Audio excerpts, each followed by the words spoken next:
Жесурдун апасы жаш эле экен го. Альцгеймер оорусу менен ооруса картаң экендигим. Каяктан көрдүң сен? Мен көргөн жокмун, Жахиде айтты. Ооба.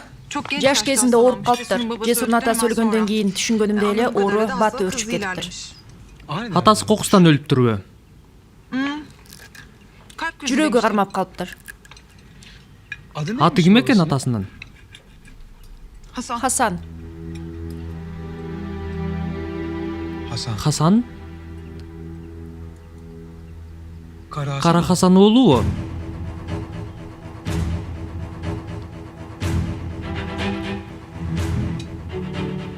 Кара Хасан оолу кайдан чыкты?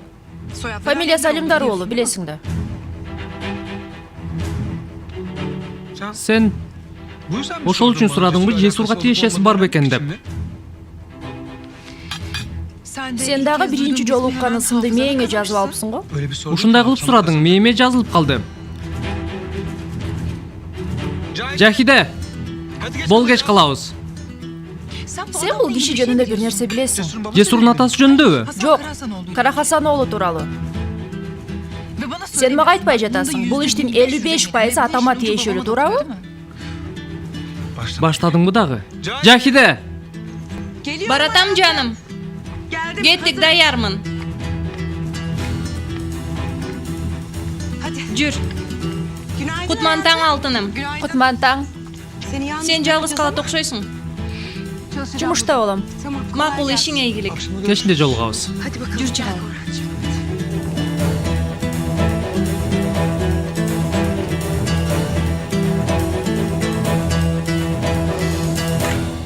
Жашылчаларды бирден сал.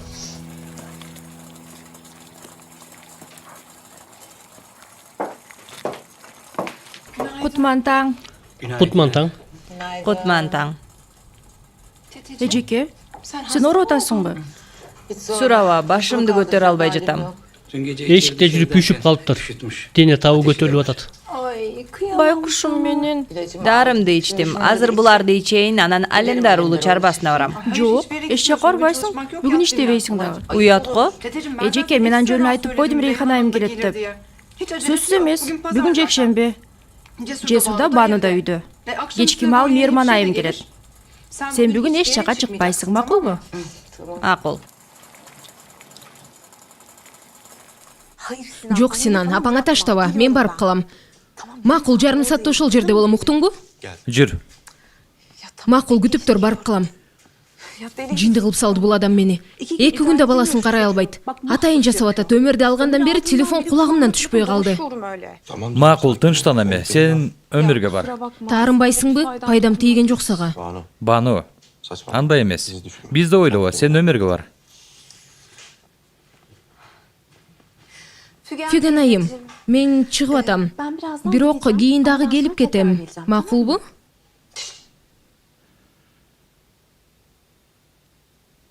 Бүгүн маанайыбыз жокпу? Макул анда. Мен дагы келип кетем. Макулбу? Даярданайын. Көрүшкөнчө.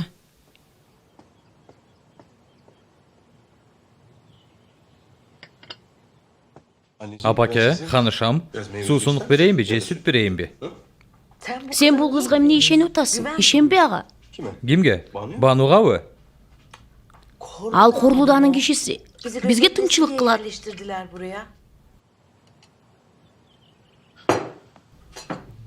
Maqul, al meseleni çeçem, siz kamsanabağınız. Hiç kaçan çeşpeysin. Tınç otur. Men özüm jaygaram. Biroq bu jaktan geçişimiz gerek. Maqul, getebіз. Bul jaktan getebіз, kavatırlanbağınız. Men Tышкы иштер министрine telefon çalam.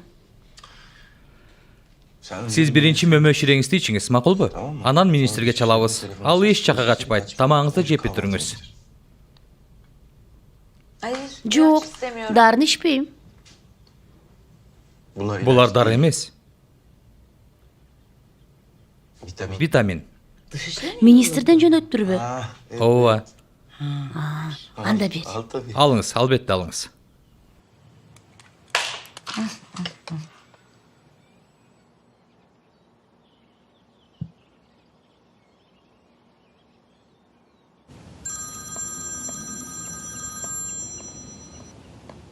Бугатам Ширин туран бозлу.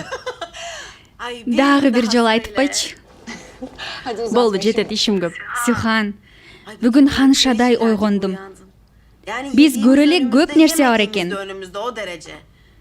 Корлуданын тандаганы көрүнүп турат. Сага чоң рахмат. Аябай сон несал. Мага көп сүрөт жөнөтүптүр. Бөлмөдөн чыга алсак, жөнөтөм албетте. Адепсиз. Уксаң, Фиген айымдан кабар алып тур. Макул, кабар алып турам. Мейли, телефонумду коюшум керек, күйөөм келди. Салам айт. Öptüm.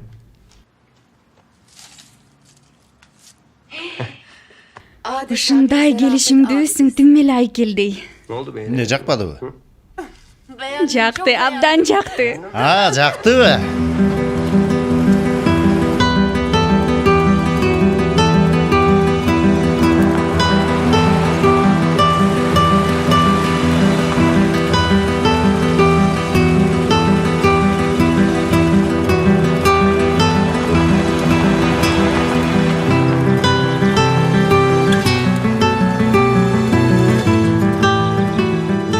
Ayım, sizdi işendirip eteyin.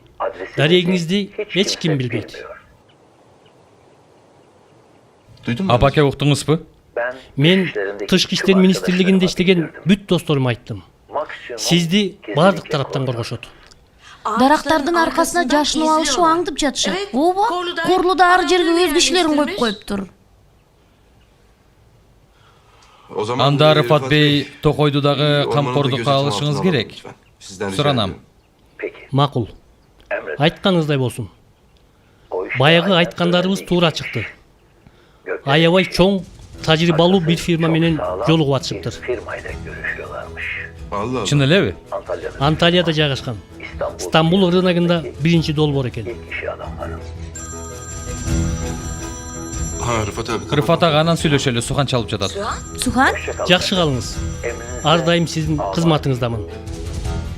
Рахмат. Угуп атам Сюхан. Сухан, Баныны көрдүм, кетип бараткан экен. Бир нерсе керек бекен деп чалдым эле. Өзүң керек болуп атасың Сюхан. Келдим. Сюхан.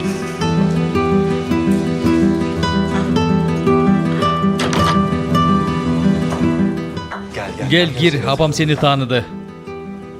İşin alбай турам, кантип эсинде калдың?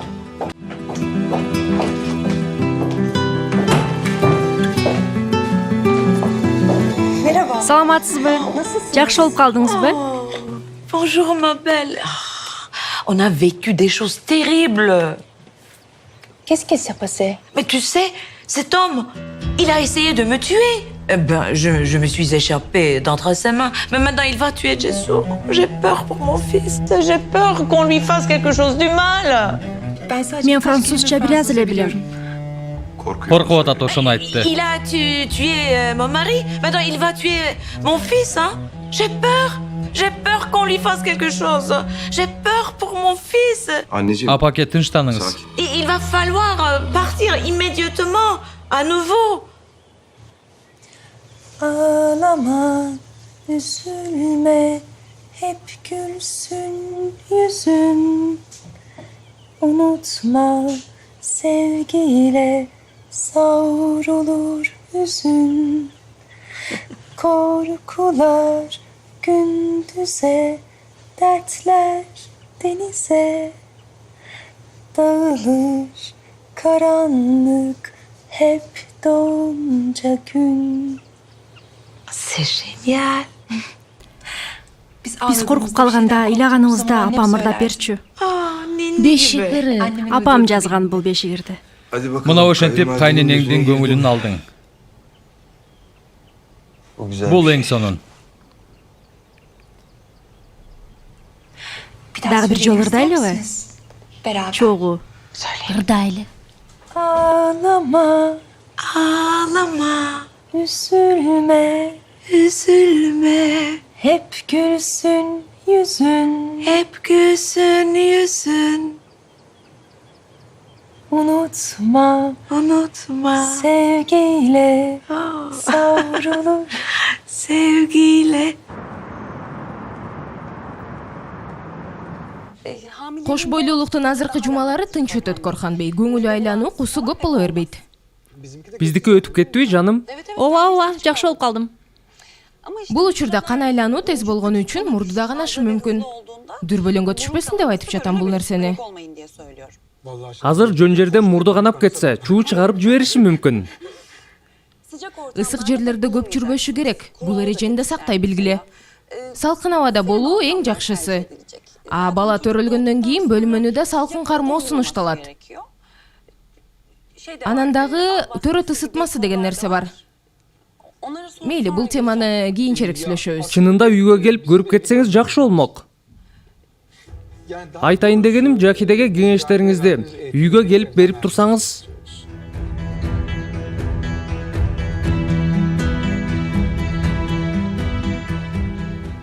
Түшүндүм.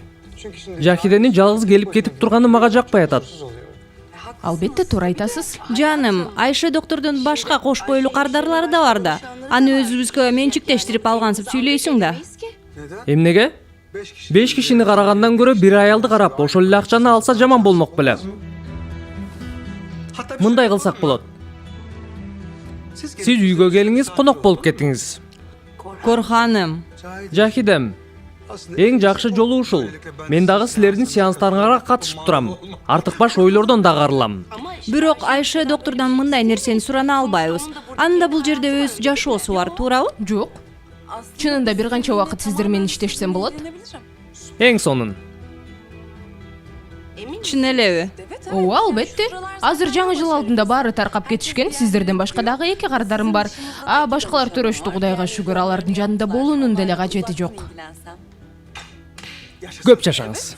Ооба, барсам болот. Беремет. Мындай кылсак, ушунча келдик, бул жака биротоло сизди Корулдага алып кетели, макулбу?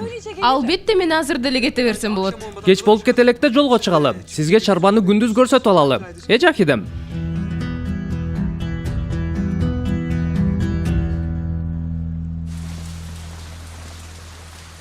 Кималай, эски паспортум менен каттоодон өтө албай калсамчы. Коюп турчу. Андай болбойт. Паспорт бөлүмү алгыче билбейт биздин үйлөнгөнүбүздү. Ошондойбу? Кайдан билейин биринчи жолу турмушка чыгып атсам? Акыркысы болсун. Мага жинин келген бетиңден тиштеп алайынбы? Чакыр. Макул.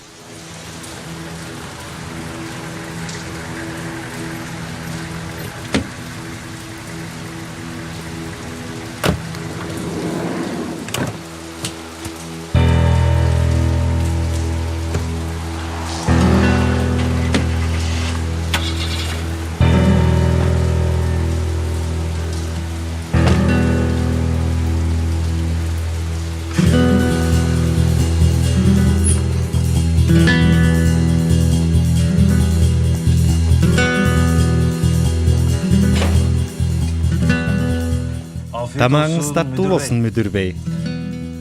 Уруксат берсеңиз отурсам болобу? Кимсиң сен?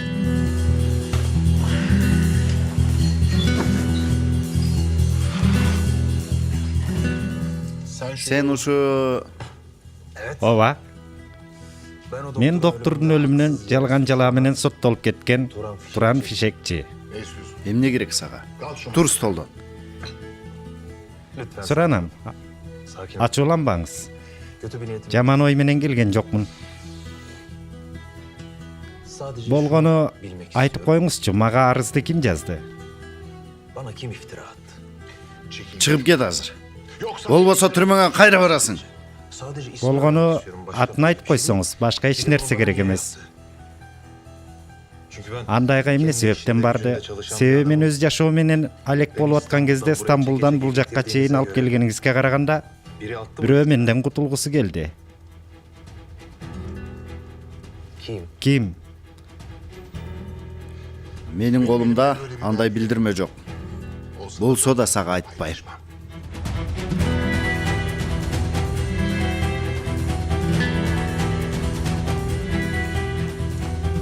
Бөлүшсөңүз өзүңүзгө жакшы болмок. Баарыбыз үчүн жакшы болмок. Сен мени коркутуп атасыңбы? Кантип эле коюңузчу, ошондой да болмок беле. Кыйкыргыңыз келип атты эле токтотуп койдум. Мен 1-2 күн Корлуудада калсамбы деп атам. Мага бул нерсени ким жасады билип кетмекмин. Ошондуктан биринчи сизден сурайын дедим. Мени кара. Өзүңдү карма. Бир да катаңды көрбөйүн. Болбосо түрмөгө отургузуп салам. Сотуң да уланып атат. Cem. Рахмат, Мехмет бей.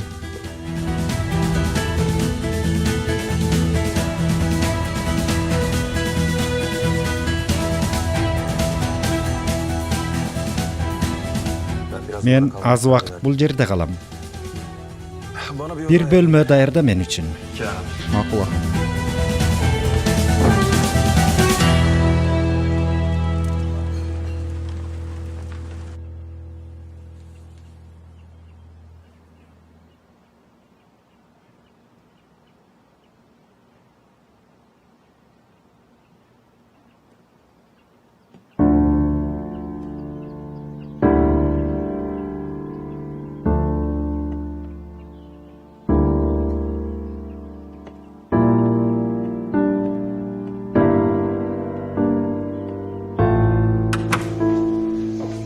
Шекер кошкон жокмун.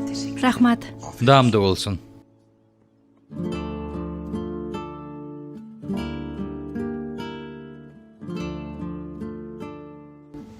Абдан тынч уктады. Ооба.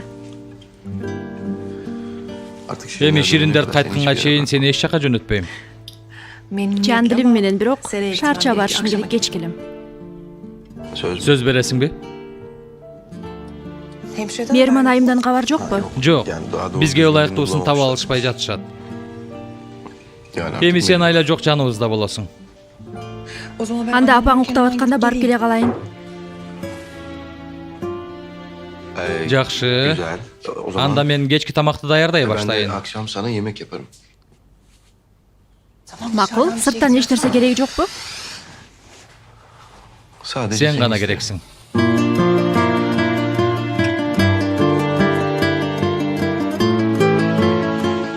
Макул. Анда мен барып келейин.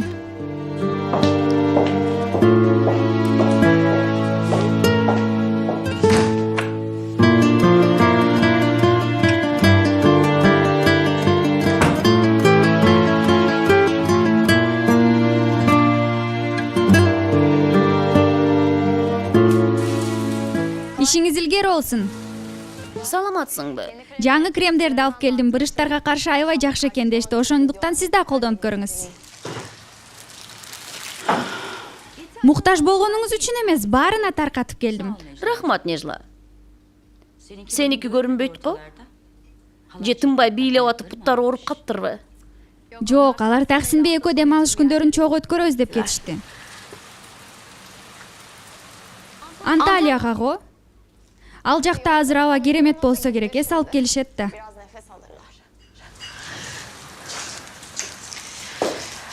Ал муну. Дүкөндө ачык калтырба. Өзүң да бош жүрбө. Ийгилик сага, Нежла. Жакшы калыңыз. Жакшы бар.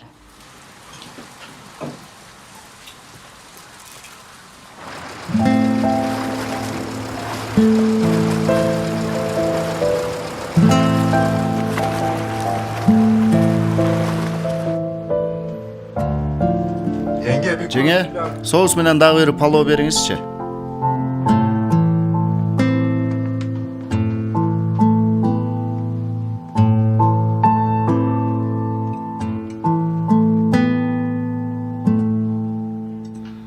Өнөктөштөрүңүз менен тамакка барабыз дегениңизди ушул жерге алып келет окшойт деп аябай корктум. Ал тамак кечкиге. Стамбулдан бир жылда көп жолу бул жерге келебиз. Же тамак ашы жакшы болбосо, же үйлөөсү жакшы болбосо эмне? Бул жерде өзүмдү аквариумду карап тургандай сезем Адалет. Караган сайын өзүмдү жеңил сезем. Азыркы абалга шүгүр. Ата, акчанын кайтарымын бериңизчи.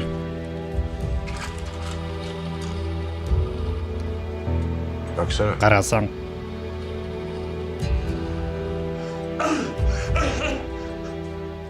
Мен да ушул кишинин оолдарын бири болуп калышым мүмкүн эле. Ушул чайкананын бир бурчунда тыгылып, акчасыз, бактысыз. Карасаң. Кебетелерин карачы. Тамагында тоңуп калган майдай карап атат. Дагы бирдеме алып келип берейинби? Буларды ала берсең болот. Эч нерсе жебесиңер го? Таттуу берейинби? Жок, жебейм, рахмат. Атаң аябай карыптыр. Астма менен ооруйт. Мээси да жайында эмес. Ата, отуруңуз, коюңуз дейбиз. Бирок апам өлгөндөн бери үйдө жалгыз калгысы келбейт. Апаң өлдүбү? 40 чыкканына 3 күн болду. Силерге өмүр берсин.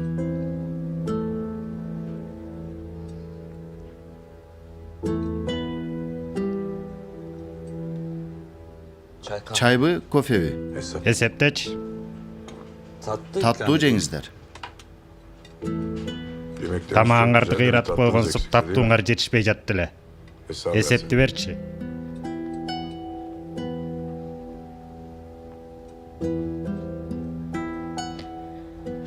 Сизге көңүл айтам, Таксим бей.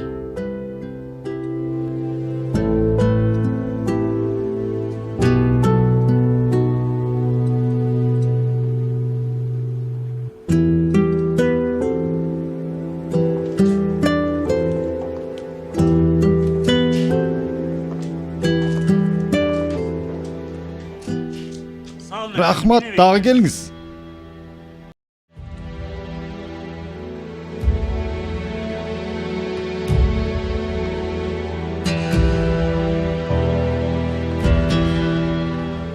Менин ушундай мүмкүнчүлүгүм болгондо, мени таштап кеткен атам менен апамды жолуктуруп калсам, аларды канчалык жек көрөрүмдү беттерине айтып салмакмын. А сиз эмнеге унчукпайсыз? Мен акмак дейсиң, Адалет. Мен акыбалыма ыраазымын. Ырас эле мени чоңойтушкан эмес экен. Ырас эле мени жетимканага ташташкан экен, Таксим Корлуда болуп калыпмын. Мени туура эле жакшы көрүшпөптүр, жакшы эле аларды ата апа деп тааныбаптырмын. Могуларды карачы.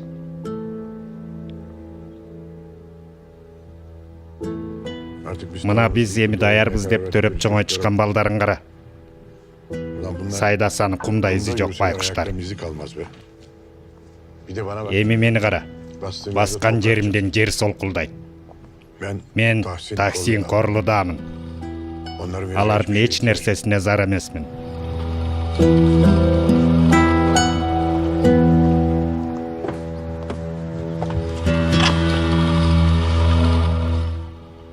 Менден алыс турушсун.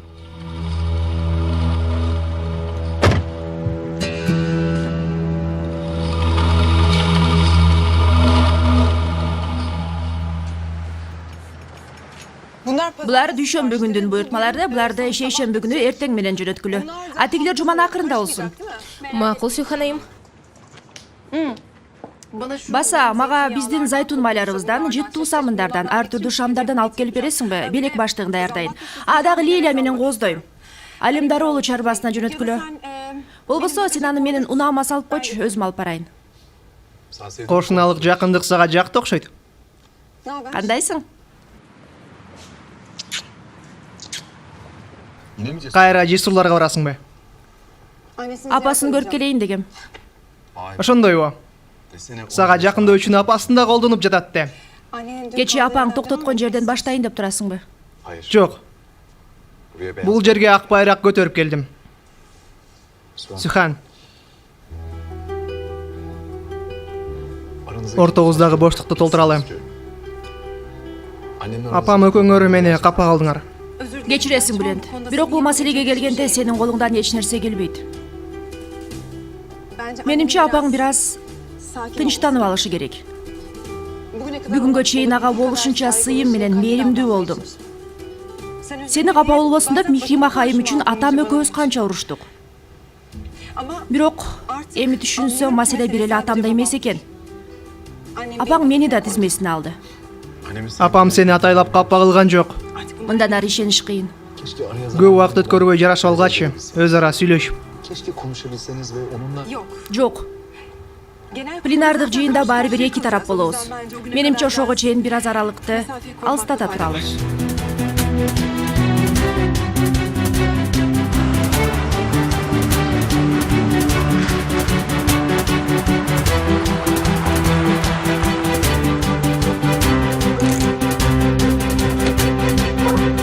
Кош келиңиз. Кандай Салих ага? Мейманга бөлмө даярбы? Даяр Курхан бей. Салам. Мен Айшамын. Саламатсызбы? Өтүңүз.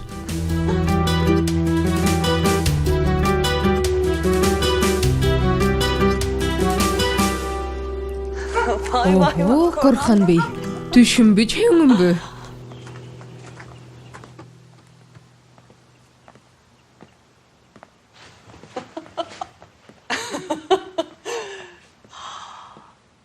Керемет. Жүр сага бөлмөңдү көрсөтөйүн Айша. Эс алып чыккыланда. Жок, эми силер муну үй дейсиңерби? Үйбү ушул? Хан сарайы го бул жер. Жүр сага үйдү көрсөтүп чыгайын. Корхан, чай менен бир нерсе даярдап койчу. Менин да курсагым ачты. Макул жаным.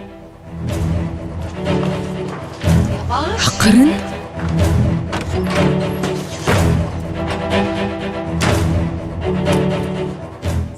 Сен эмне болуп жатасың? Жиндисиңби? Бул үйдө сенин эмне ишиң бар? Кое турчу. Жолдошуң шектенбесин деп кылып атам. Байкасаң сенин эле жакшылыгың үчүн. Сен мени ойлобогуң. Макулбу? Мен баарын ойлонуштуруп койгом, бардыгын. Кымбаттум, тынчтан. Мына көрөсүң го, 2 күн өтпөй кош бойлуулук темасынан тажайт. Мага ишендейм. Мен буга окшогондорду өтө жакшы билем. Бас жаагыңды, бас. Мени кара, бир ката кетире турган болсоң бул жерден кетесиң. Сени көчөгө кууп чыгам, түшүндүңбү? Ошондой де. Түшүндүм. Бул жерге келгенде дагы да түшүнүктүү болду Жахиде. Туура кыласың. Адамдар бай жашоого жетишкен сайын ар түрдүү кокустуктардан сактанып жүрөт эмеспи?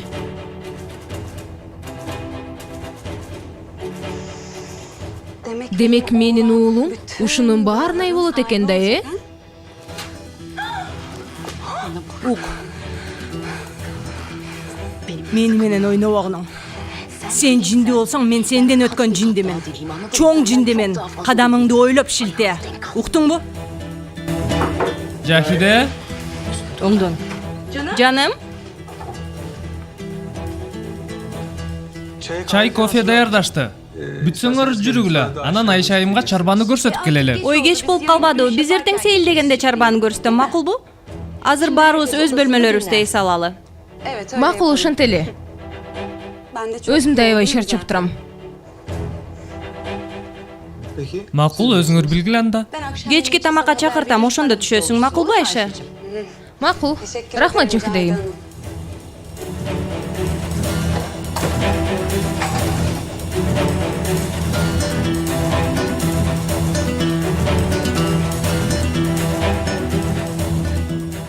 Корхан, көп эле көңүл бура бербесең, мойнубузга минип албасын. Көздөрүнүн ойноп турганын көрдүңбү?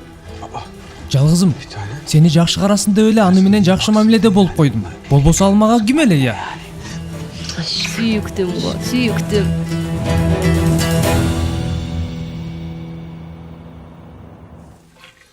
Мынакей. Биринчиден жыты. Андан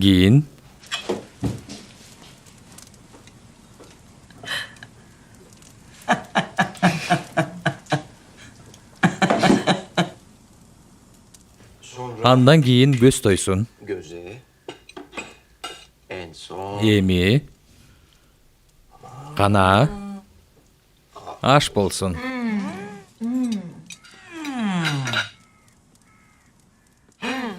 Укмуш. Апа, Эң сонун. ошондойбу? Ошондой.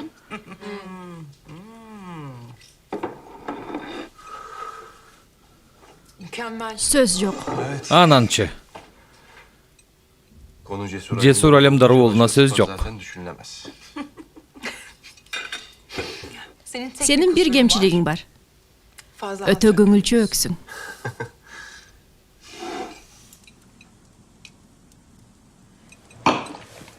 Жалгызым, жедирип коеюнбу тамакты? Bir günü almağa qarap turup, bilesиңби, sen maga turmuşka çıgasың dedi.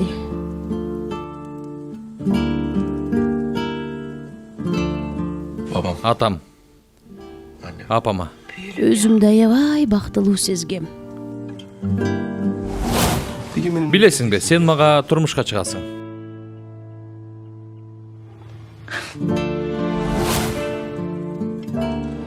Биз сөзүбүзгө турабыз. Сүрөттө аябай сонун тартаар эле. Апа, тамагыңызды муздатып аласыз, даам окшобой калат. Atаңдын сүрөтү жокпу? Аябай кызыктым. Биз эски күндөрдө эстегенде, болгондо да сүрөттөрдү көргөндө тынчыбыз кетет. Ошон үчүн бул үйдө эч нерсе жок. Болгондорун баарын каттык. Geçiresin. Düşündüm.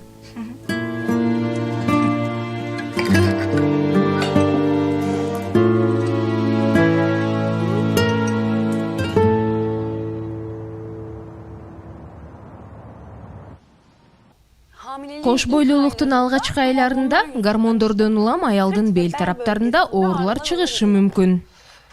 Ошондуктан биз ушул жерлерде манжалардын учу менен корканбей, көп эзбей, жеңил кыймыл менен энени тынчтандырганга аракет кылабыз.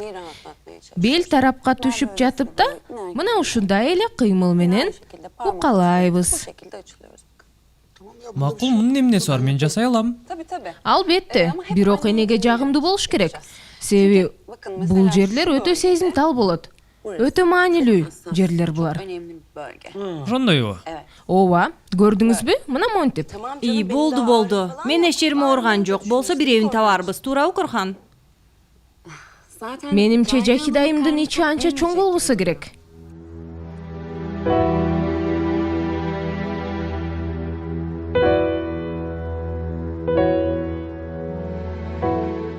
Бул жумушта иштеп жүрүп ар түрдүү кишилер менен тааныштым, Корхан бей. Айтсам ишенбейсиз. Мисалы, бир оорулум дене түзүлүшүн бузулат деп экинчи баласын карын энеге төрөттү. Охо. Жолдошу буга көнүптүрбү? Мен болсом ал аял менен дароо ажырашмакмын. Карасаң Жахида.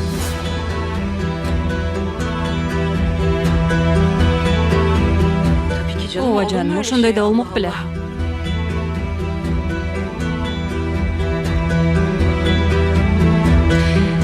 Жахидайым ушунчалык тыккан, ушунчалык мээримдүү эне болот. Ошондуктан кийинки кош бойлуулугунда фигурасын ойлоп олтурбайт. Дене да калыбына бат эле келет эмеспи? Зафер бөбөктүн бир тууганы болсо кандай жакшы болот. Биринчи, экинчи, үчүнчүсүнө жеткенде атам кубанганынан жинди болуп кетет. Албетте болот, албетте. Али жолу узак, сен да дуа кылып тур. Баары өз ирети менен кетсин. Амин. Зафердин албетте бир тууганы болот. уулубуз жалгыз өспөйт.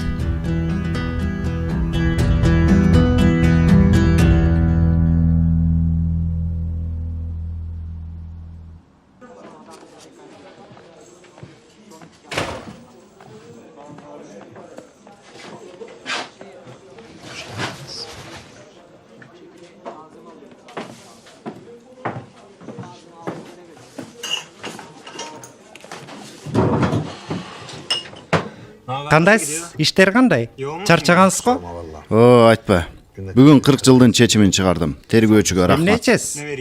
Суу ичип турайын. Ме, тез карап ал.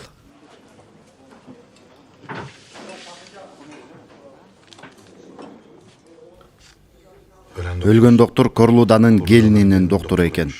Эң акырында докторду Мээрман айым менен көрүшкөн.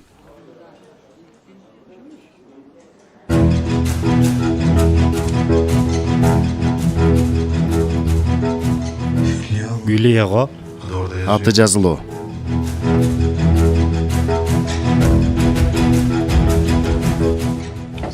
Рахмат.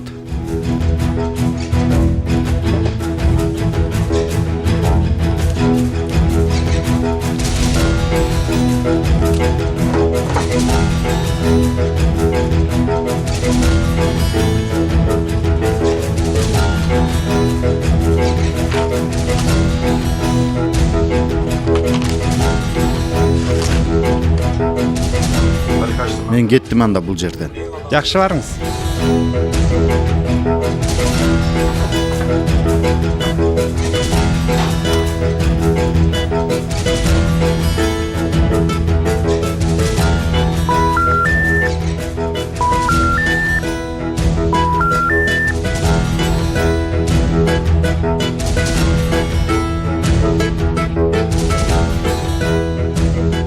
Айша айым, сиздин бул иште иштегениңизге канча болду?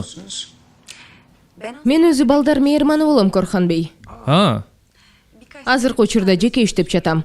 Материалдык жактан ушул нерсе мени канааттандырып жатат. Анда сиз өзүңүздү өзүңүз каржылайт экенсиз да. Мага чөп чайымды бергилечи. Ашказаныма жакшы ошого айтып атам. Чөп чай демекчи, кээ бир доктурлар муну сунуш кылышпайт. Ошондойбу? Мисалы Шалфей. Жахиде, сен билчү элең муну? Ооба. Биз бул жөнүндө көп сүйлөшөбүз. Анда эмнеге мага айтпайсың? Жаңылыш чай ичип алсаңчы. Корхан, сен мага чай демдеп жүрдүң беле? Койчу. 2 сааттан бери кыйкырып жатам. Уккан жоксуңарбы? Чайыңызды даярдап жатышат. Өзү Рейхан айым кайда? Ал жок болсо эле бул үйдүн оокаты токтойт. Кечки тамакты да өз убагында бербей калышат. Коногубузга уят болдук. Сүйүктүм, Айша айым мындан ары чоочун эмес. Мен чарчадым окшойт. Эртең эрте туруш керек. Гулия, кааласаң сен да жат. Ой, Айша. Оозума кайдан келди булат? Оң көрсөңөр мага уруксат берсеңиздер анда. Сизге уруксаат. Экинчи 3 айлыкта мындай сезимтал болуу жөнөкөй эле көрүнүш абал, Корхан бей. Эртең менен көрүшкөнчө жакшы жаткыла. Жакшы жаттыңыз.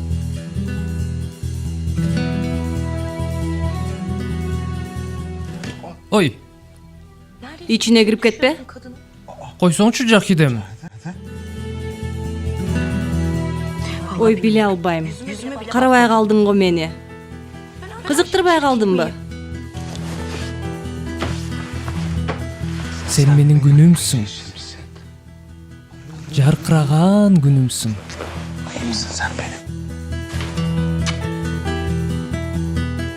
Ай, болду, эч ким келбей калды.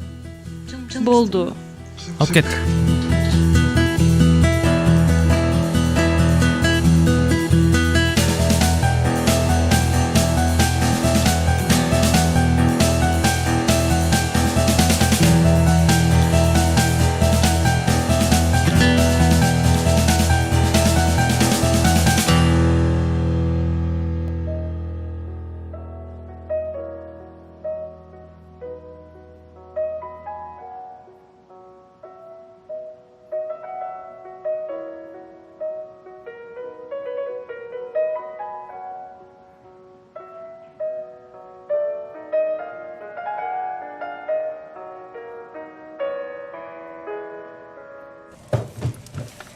Үй бүлөңдө апаңдай ооруганы бар беле?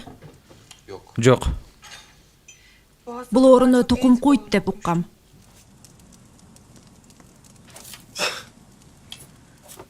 Мен ооруп калсам сени унутпайм, Камсанова. Апамды карасаң, атам менен болгон ар мүнөтүн эстей алат. Чын эле сурап атам. Балким себебин билүү үчүн текшерип көрсө болот. Чынында, бул оорунун себебин биле алган жокпуз. Тукум куучулук да болушу мүмкүн. Физикалык же моралдык жактан жабыркаганда дагы бул оору менен ооруп баштайт экен. Аябай катуу кайгырганда. Күйүттөн болушу мүмкүнбү?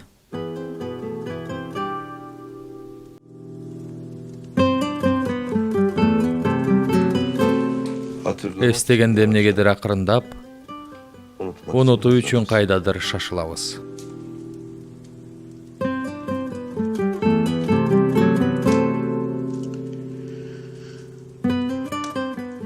Атам өлгөндөн кийин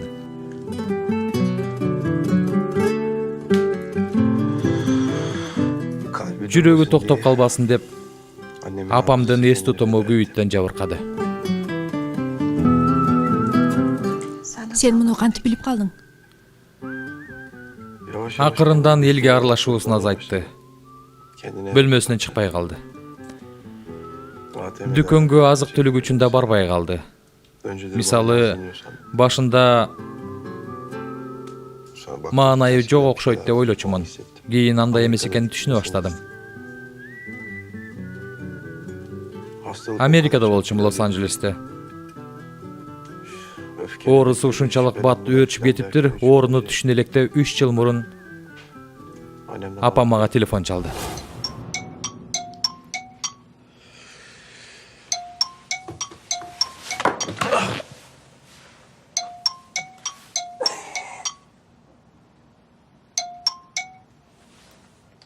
Апа? Жесур, сени өлтүрүп коюшат эми. Апа? Уулум, сени да атаңдай кылып өлтүрүшөт, Жесур. Апа, сиз...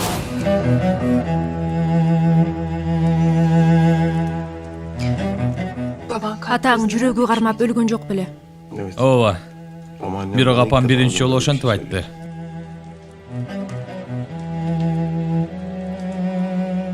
Анан дароо апама жөнөдүм. Кудай ургурдуку десе, Кудай урсун. Эч нерсеге тоскоол боло албай койдум. Кудай ургур.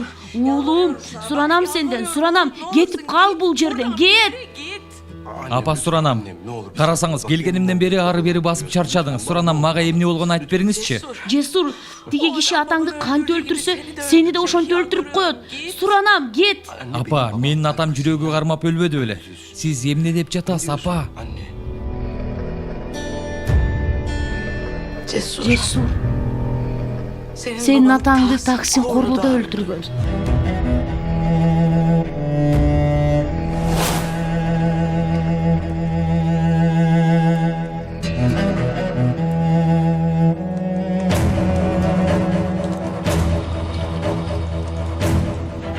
Анан апага бардыңбы? Баары ошондо башталды.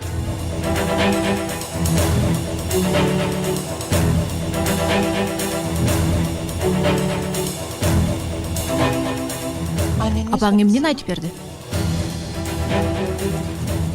Өзү да түшүнгөн жок эмне айтып жатканын. Албетте, мен да түшүнгөн жокмун.